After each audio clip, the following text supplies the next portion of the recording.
Hey, it's Mark Lanier with your video thought for the day. All right, I'm kind of pumped about this week. Let me tell you why.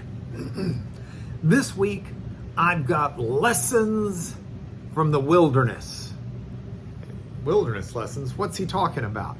Well, one of my favorite biblical sagas, it's too long to be a story, it's a saga, is the saga of the Israelites after 400 years in Egypt, through the miraculous hand of God, getting delivered from Pharaoh, where they were enslaved, and getting taken to the promised land. Now, if this had been me as God, I probably would have taken the Israelites and done like the Star Trek beam them up and over, and just bam, put them right there into the promised land. But God did not do that. God took them through the Sinai wilderness. And the lessons they learned in the Sinai wilderness were profound. They not only shaped a generation, but they shaped a nation. Those memories are still built into the celebrations and memorialization of the Jewish Pesach today. Those were celebrations that were noted by Jesus with his apostles.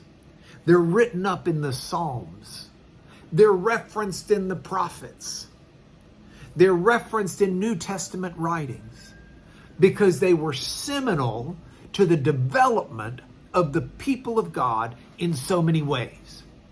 Now, the wilderness was not a fun trip. It was done on foot, hauling everything they had. Oh, some of them may have had some animals to help haul, but they've got all of their kids, they've got infants, they've got rebellious teenagers, they've got the whole crew. And they don't go through the wilderness in a couple of days. They wound up spending like 40 years in there because of their own disobedience. But even before that, it was a long time in the wilderness. Why? Well, that's some of what I want to explore to you this week, but I'll begin by telling you this. When God takes you into the wilderness, go. And go with a grateful heart. See, the Israelites had been enslaved. They go into the wilderness.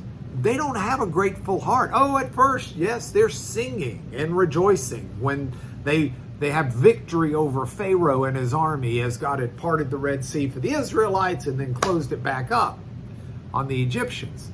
That was a day of singing and dancing. But before long, they're kind of like, where's the fresh water?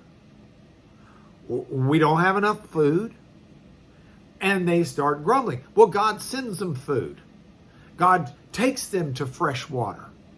God gives them manna every day of the week, except on Shabbat, Sabbath. They had to gather 2 days for that. But God provides them with miraculous food right there. And before long, they're grumbling and they're complaining. And those are actual sins of the people. And it very much frustrates God. And God says, why are you grumbling and complaining? You see, God took them into the wilderness to teach them lessons, to teach them to rely upon him, to teach them about his sustaining power, to draw their focus on him, to show them how to follow his direction. God had so many lessons for them in the wilderness. And instead of learning the lessons gratefully, they're all grumbling. Oh, I want to go back to Egypt. I mean, yeah, we were enslaved, but we could eat leeks and onions by the Nile. And come on. When God takes you somewhere, you go. When God takes you through the wilderness, you go. And you go with a grateful heart to learn the lessons he's got for you there. So I don't know if you're going through a wilderness this week, but if you are, I hope you'll join me with these video thoughts for the day, because each day I'm going to have a lesson from the wilderness for you, and I hope it will help transform your walk just as it's transforming my walk. And that is our start with your video thought for the day.